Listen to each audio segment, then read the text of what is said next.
congratulations on your Legend of Cinema award. Your career just keeps getting better and better. Yeah, I hope so. I think I'm a better actor than I was 4 years ago. I think I'm probably a better director than I was. And that's the opportunity. That's what can happen. I don't know where my enthusiasm comes from, but I have it.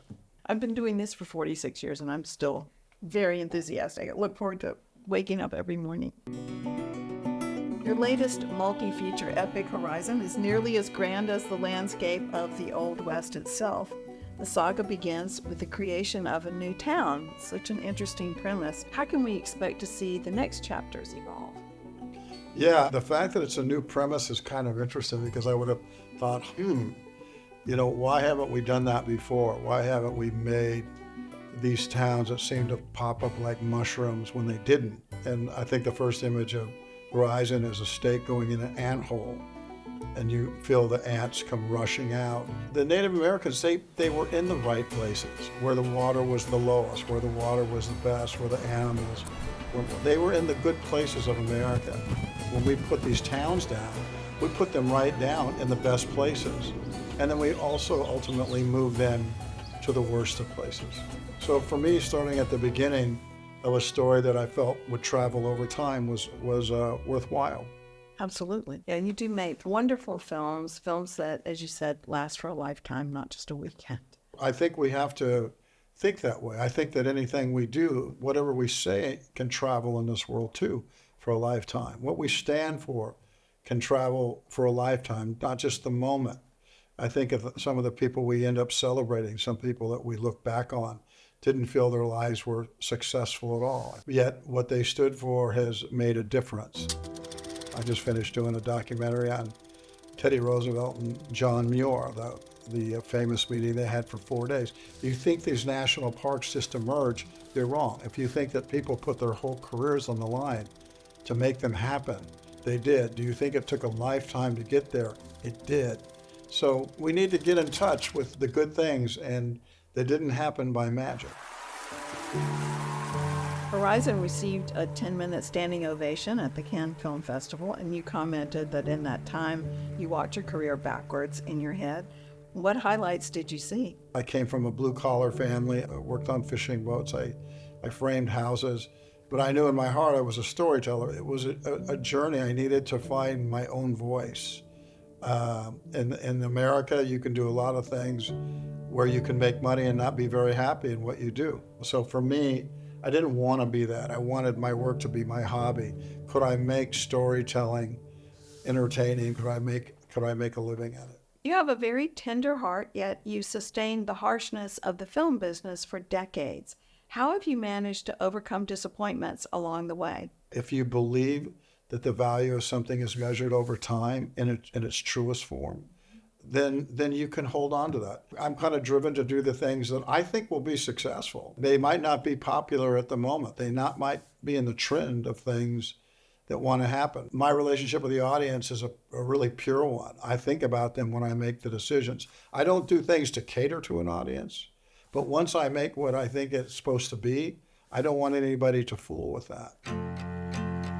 Well, your participation in Yellowstone certainly accounted for the resurgence of popularity in the Western genre, I would say. I mean, what do you think accounts for the resurgence in popularity of?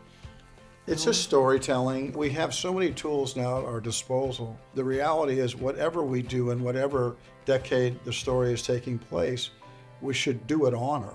We should find the realism, we should find the humanity, we should find the level of empathy, the detail for the characters that are inhabiting that story. I mean, Horizon has huge and beautiful backgrounds, but I'm not making a travelogue. So the closer we get to human behavior in our stories with our fantastic tools, they don't mean you're going to make a good movie, the Steadicam, even the beautiful set. It does not mean it will be a meaningful movie. Those things give it its best chance, but it still reduces itself to a story, to have you touch people with your, and listen, when there's room for comedy, there's room for, in fact, every movie I have has what I consider a sense of humor. Nothing in life suffers from a sense of humor. You can see how funny I am. So. In Field of Dreams, there's a line that's one of the most remembered, reused, and repurposed lines in all of modern cinema. If you build it, he will come. When founding SCAD, I trusted and hoped that students would come. How has that sentiment influenced your own life?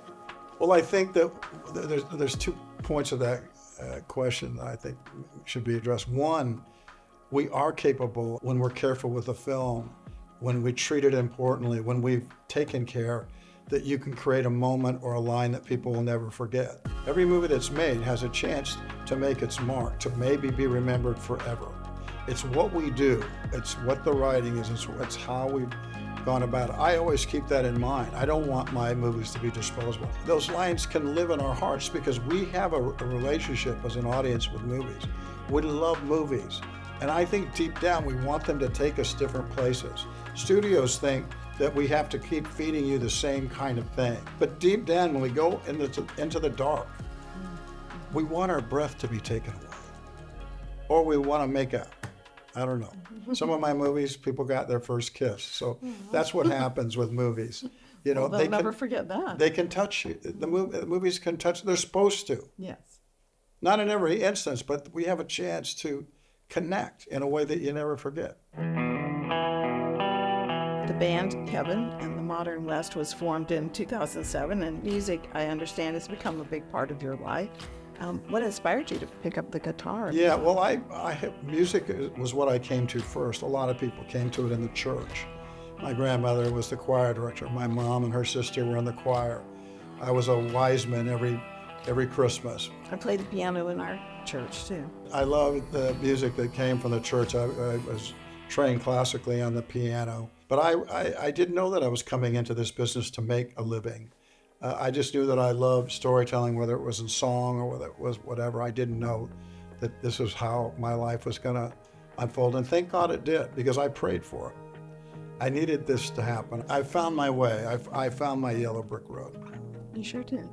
Well, it's an honor to share your vast knowledge with everyone at SCAD. Thank you so much for being here, and congratulations on this latest accolade. We appreciate having you at SCAD so much. Thank you. You think I'm funny? You can be. Good.